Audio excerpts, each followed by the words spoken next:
Seminário no ar, um estudo bíblico sobre o tema Sal da Terra e Luz do Mundo. Aula número 21. O sal é radical, não mistura o seu gosto. É possível que você já tenha ouvido alguém comparar os crentes a vegetais, a frutas, a legumes, dizer que um crente é jiló, outro é chuchu, aproveitando certas características dos alimentos. O chuchu é um alimento interessante, ele toma o gosto de qualquer coisa que estiver ao seu redor. E há muitos crentes que infelizmente são assim, tomam a forma daquilo que está ao seu redor, não têm personalidade, convicção, são, numa linguagem popular, como Maria vai com as outras. Isto é uma das coisas que mais desagradam ao Senhor Jesus. Ele ser desonrado, envergonhado, ou pelo menos anunciado por bocas gaguejantes, por bocas de quem não tem convicção. É até uma vergonha para o Senhor, de certa maneira, ser anunciado desta forma. Eu digo, em parte, porque Jesus mesmo diz lá na sua palavra que importa que o Evangelho seja anunciado. É bem verdade que, se for mal anunciado, isto não trará muitos resultados positivos, mas o Evangelho deve ser bem testemunhado, como a semente que se quer tirar lucro dela deve ser bem semeada. Se alguém joga as sementes de qualquer forma por aí em qualquer lugar, não pode esperar que haja uma boa produção no seu campo. Mas se alguém prepara o seu campo, ara direitinho a terra, aduba, afofa a terra, semeia a semente segundo as melhores regras, cuida bem da sua lavoura, o melhor ele vai poder esperar dessa produção.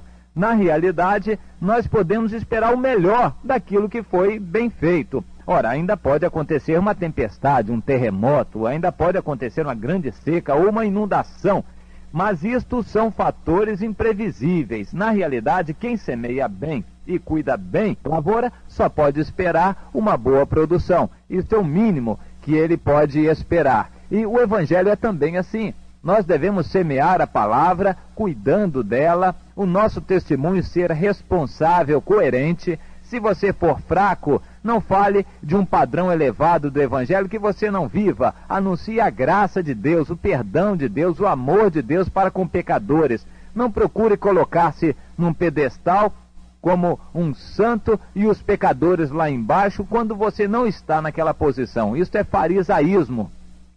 Crente não é melhor do que católico ou do que espírita. Não coloque isto na cabeça. Pelo contrário, há muitos crentes que vão para o inferno e há católicos que vão se converter, ou espíritas, e Deus vai dar a eles um lugar de preeminência.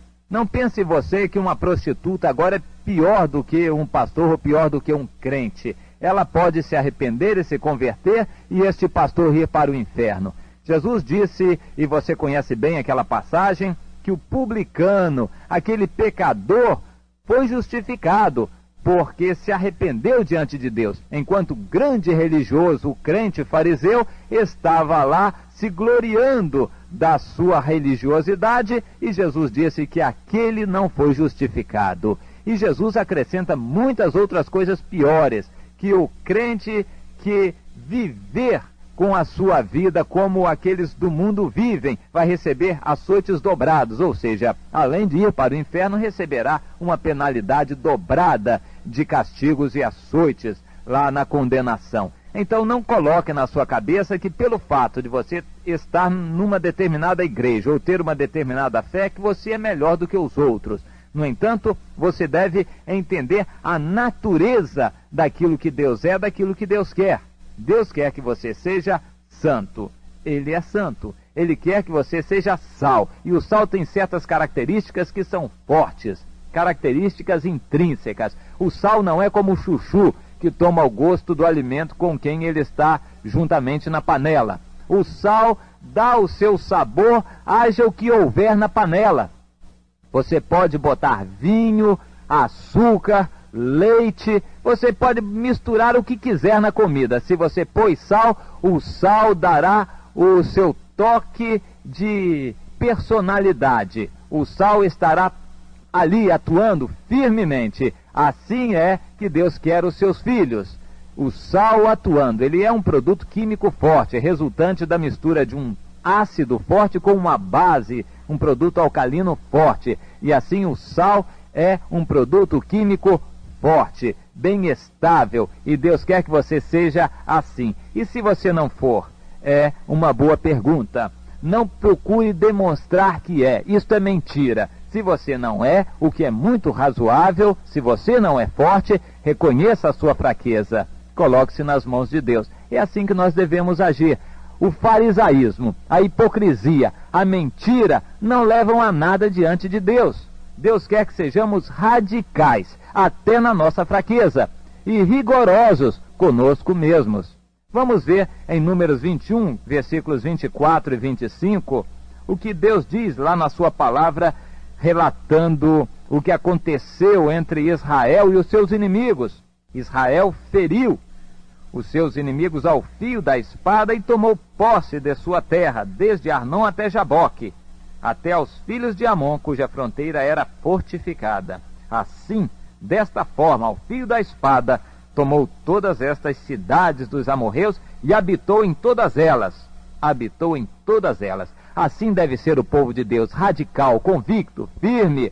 Se tiver que fazer guerra, meu irmão, faça. Se tiver que brigar, brigue. Se tiver que lutar com quem quer que seja, lute. Se tiver que falar, fale. Onde estiver, com quem quer que seja. Se você estiver convicto de que isto é assim, não se deixe levar pela turma do deixa disto, porque está perto da polícia, é uma delegacia que está de plantão, porque tem um soldado, porque tem um policial ali, porque tem um advogado, porque tem o seu fulano de tal, porque está perto disso, ou o seu político, ou por causa disso. Não se deixe levar por nada. Tendo que falar, fale. Tendo que agir, haja. Deus vai cuidar das suas consequências. Não se preocupe. Se tiver que prender, que prendam. Se tiver que caluniar, que caluniem. Que falar, que falem. Processar, que processem. Você tem um advogado, um Senhor poderoso, um anjo ao seu redor. O Evangelho tem sofrido muito por causa daqueles que são tímidos.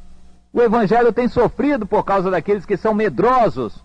Daqueles, a turma do deixa disso, que no fundo são medrosos. São crentes que têm medo de mostrar a sua identidade. Aprenda com nossos irmãos do passado que obedeceram a Deus. Passar ao fio da espada o inimigo. Derrotar e arrasar as fortalezas do inimigo. Tudo que depender de você fazer, faça radicalmente, totalmente, completamente para agradar a Deus. Números 22, versículos 3 e 4. Moabe era um povo inimigo de Israel e teve grande medo, porque Israel era grande e Moabe andava angustiado por causa dos filhos de Israel. Pelo que Moabe disse aos anciãos dos midianitas: agora lamberá esta multidão tudo quanto houver ao redor de nós, como o boi lambe a erva. Que coisa terrível! Esse povo de Israel vai nos lamber. Que o mundo diga o mesmo de nós, de cabeça erguida, com convicção, que eles saibam que somos crentes dispostos a irmos aos tribunais, às cadeias, aos quartéis, às ruas, às praças, às assembleias legislativas, às câmaras municipais, à Câmara Federal, ao Senado Federal, aos gabinetes de ministros e presidentes, que eles saibam que nós somos gente disposta a tudo, a qualquer briga. A palavra briga é uma palavra que vem bem a calhar porque choca, e é preciso chocar esta gente que está acomodada, conformada com o mundo. É preciso chocar esta gente que está sendo levada pela correnteza do comodismo deste mundo, se conformando com este mundo e, consequentemente, se condenando aos olhos de Deus. Em Juízes, no capítulo 9, nós encontramos a atitude de um homem que, de certa forma, a sua atitude nos exemplifica, serve para nós de exemplo. É Abimeleque, Juízes 9, de 47 a 49, quando estava convicto, estava numa guerra, um povo, uma cidade fazia guerra contra ele. Ele, Abimeleque, estava confrontando-se com os cidadãos da cidade de Siquém. Ele não teve dúvida. Os siquemitas se esconderam numa fortaleza subterrânea. Como ele não podia cavar aquela fortaleza, ele teve uma ideia e convictamente chamou a todos os que estavam com ele que fossem atrás dele. Tomou uma árvore, cortou um galho e disse que todos fizessem o mesmo. Eles fizeram, ele foi à fortaleza subterrânea, jogou o galho em cima, todos jogaram, fizeram um monte de galhos de árvore e ali botaram fogo.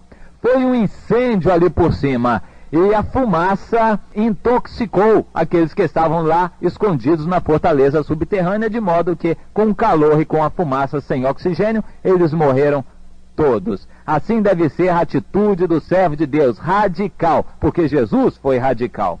Vamos ver Lucas 1, 51 e 52. No Cântico de Maria, ela diz a respeito da atuação de Deus, que ele, o Senhor Deus, agiu com seu braço valorosamente, dispersou os que no coração alimentavam pensamentos soberbos, derrubou dos seus tronos os poderosos e exaltou os humildes. Assim é a atitude de Deus, radical. O sujeito está no trono, ele derruba de lá. E ele, Deus, eleva o humilde, o quebrantado e o faz ser exaltado. Para Deus isto não custa nada, e Deus faz muito destas coisas para que o mundo veja e saiba, primeiro, que Deus é poderoso, ele é radical, ele tem uma vontade, e essa vontade há de ser cumprida. Você crê nisto? Será que você crê mesmo nisto, no que está lendo na Bíblia?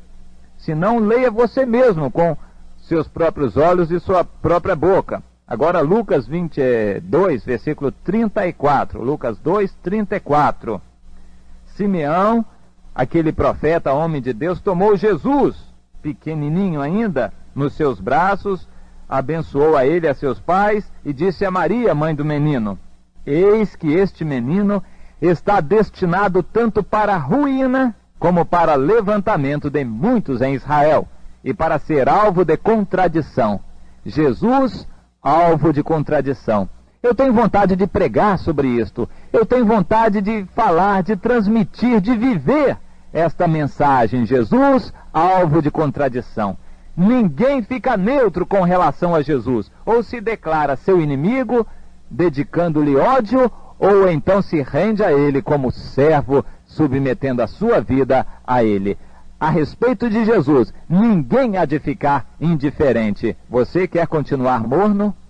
Tiago 4, versículo 4, nos diz uma palavra dura da parte de Deus: infiéis, adúlteros, adúlteras, prostitutos. A palavra é muito séria. Deus usa estas palavras no sentido espiritual. Não compreendeis que a amizade do mundo é inimiga de Deus? Aquele, pois, que quiser ser amigo do mundo, constitui-se inimigo de Deus.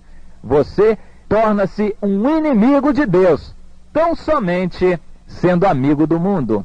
Eu quero deixar isto bem claro. Aqui está a receita de como você ter Deus por seu inimigo.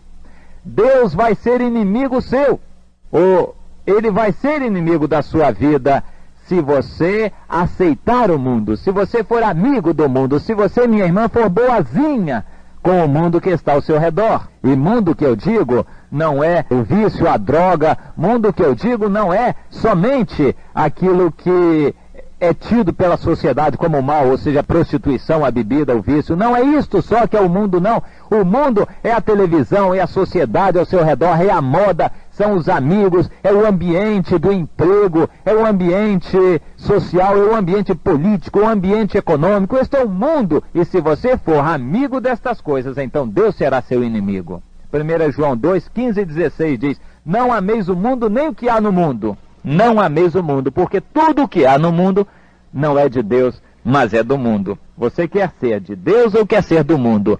Tome cuidado, meio termo não existe. Se você aquecer, concordar, aceitar o mundo como ele é, então Deus já se tornou seu inimigo. Pode ser que eu esteja falando agora com você e Deus agora é seu inimigo.